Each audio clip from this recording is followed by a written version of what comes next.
Hey everybody, welcome to BrickVault. Today is another LEGO Sunday top 10 mocks of the week, where I basically go through and find the coolest things that I saw people building out of LEGO this week, choose my 10 favorite. They're not really in any particular order, sort of. I just kind of like to order them in a way that I think is interesting for you guys to see. And at the very end of each episode, we have our custom fan mock creations. Those are the pictures that you guys send to us through our email that is in the description below. So if you want your mock to appear at the end of the episode, check out the email description. There's maybe a couple of little parameters that are helpful for us for putting the pictures up onto this episode. But anyways, that's the basic rundown. And just real quick, our latest custom mock that we added to our web store was the Batman animated TV series Batmobile from Lucas. The custom build videos personally are my favorite to put together, so that'll be linked in the description below if you want to check that out. And all right, let's jump into the very first mock of the week. This, I believe, is just called Arm by the builder fazanafizie. Now, I think the intention behind this creation was just to make a functional and proportionate looking bionicle arm. You can see it's made with Technic, and there's a lot of pneumatics in there as well, with different types of rubber bands for tension on the fingers. Not only can it hold a variety of different shaped objects, an apple being one, so it definitely has some type of grip strength for sure, but also the different fingers have the ability to open and close separate from each other, as opposed to just the entire hand closing in. The actual fingers have their own dexterity. That's a really impressive build. See, there you just lost the game. And let's move on to the next build, which is the micro scale Falcon 9 ASDS landing by Curt Quarquesso. Maybe those of you recently watched the live stream of the SpaceX Falcon Heavy launch, but basically what we have here is a wonderfully detailed micro build for one of the SpaceX rockets landing back on one of those drone ships that's basically a landing craft in the middle of the ocean. This micro build shows the different stages of the rocket as it gets closer and closer to the pad, and you can already see a use for those new blaster pieces that came from the most recent Marvel and DC sets, so that's a lot of fun. And also this guy has a couple of other really awesome micro scale builds. I highly recommend that you check out his Flickr, as well as the Flickr pages of all of the builders and more linked in the description below. This next build is called the Saturn and Profile Port by koffiemoc. What we're looking at is the last of the steam-powered tugboats. This actually is a real ship that is currently preserved in a museum right now. And there's just something that always gets me when a designer decides to put the entire hull into perspective when they're putting a ship together. And I love just seeing the whole profile of a great-looking ship like this. As you can imagine, all the little bells and whistles have been included. I particularly like those hair pieces used as what I think are searchlights, or maybe communication lights. There's a wonderful little shape around the propeller and rudder at the very bottom, and just in general, the green, white, black, and brown color combination really works for me. Now here, let's jump up to a big old build. This is called the Leviathan by the builder Ice Cream Clone. In particular, this guy is always putting together some really massive creations, and it's proof here that it does not have to be ship timber in order to build just a massive ship if that's what you want to do. In the description, he says that this is a collaborative build with 12 other members from the Sydney Lug to create,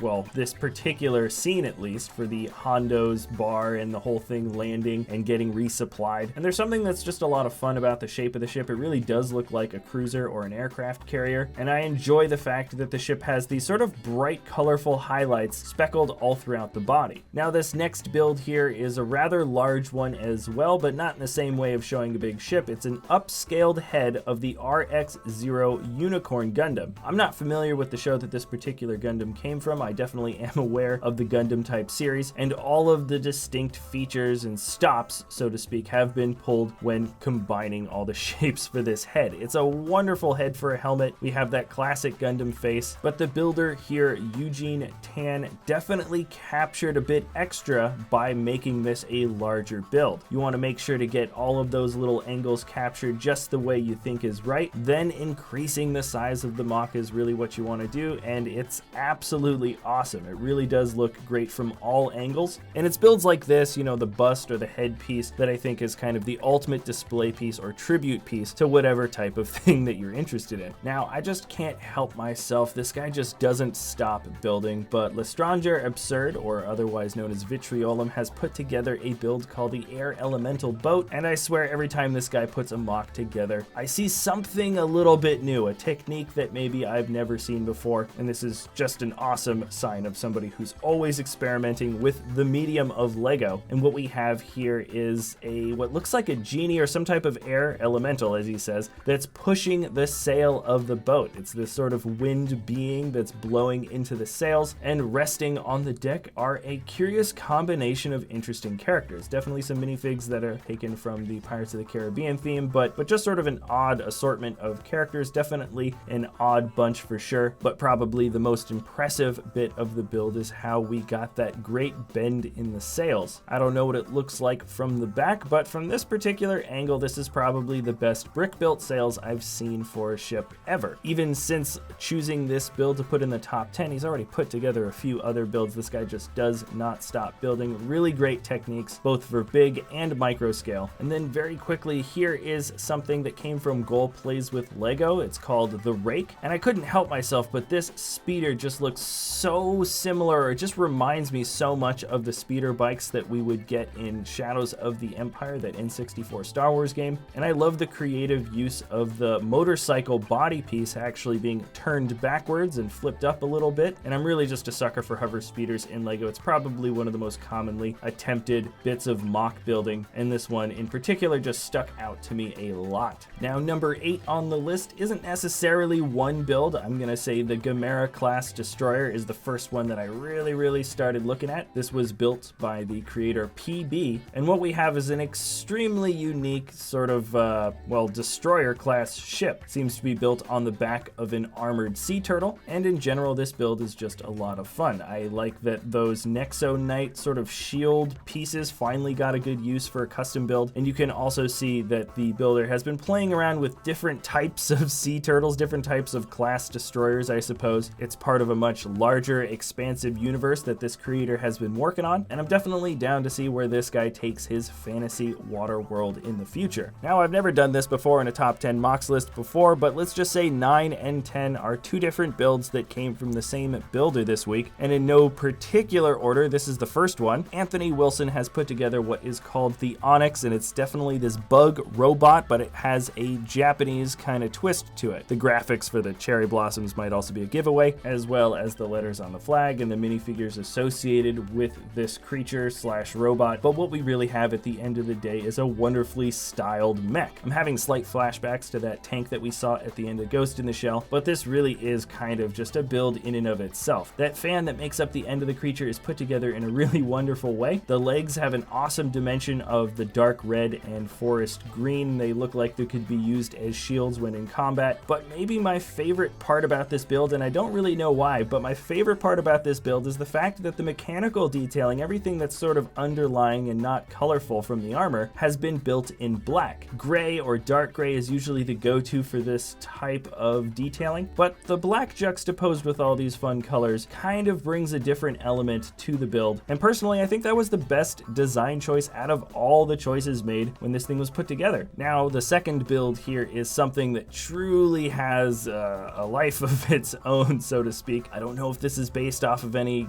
kind of material or a show. This is called Matuka the Handler, and oh my gosh, what do we have here? Anthony actually put together a little video, because what we have at the bottom is a rotating sound box, music box, and you can see this sort of amorphous type evil creature that is operating as the puppet master for this little figure made of what looks like mostly bionicle parts. It's an excellent use of the power miner wheels that create this kind of oddly organic and oddly mechanical black shape that is the body of Matuka. The face is very menacing and extremely insect-like, but there's also this sort of crown that shapes around the top of the head, and you do get the idea that this is not some sort of mindless creature, but instead a horrible beast that I don't know what it does in the shadows, and frankly, I don't really want to know. The presentation here, though, is absolutely excellent, and in general, Anthony Wilson has been putting together some awesome builds recently. I was going through the Flickr again, and there's just more great speeder bikes, really cool builds to check out. So once again, I do encourage you to check out all the links in the video description below. If you want to see more awesome builds from these creators in the future, let them know, leave comments there. I'm sure they'll definitely appreciate appreciate it. And also, now is the time for the fan mock creations of the week. So in the description, you can find our email address if you want to send pictures to us. There have been some wonderful builds this week, and thank you to everyone that has been submitting so far, and I highly encourage you guys, if you're working on something or maybe you want to start working on something now, feel free to send us pictures. All right, that is it for this episode. Here are the fan mocks of the week.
Oh, hey everybody, hope you enjoyed that video. I just wanted to pop in really quick and say that we do have a web store, brickvault.toys, that sell instructions for super high quality MOCs that are built by incredibly talented designers. So that is the first link in the description below. And also there's other videos too. We've got other things if you want to watch that. All right, thanks again for watching, and we'll see you next time at BrickVault.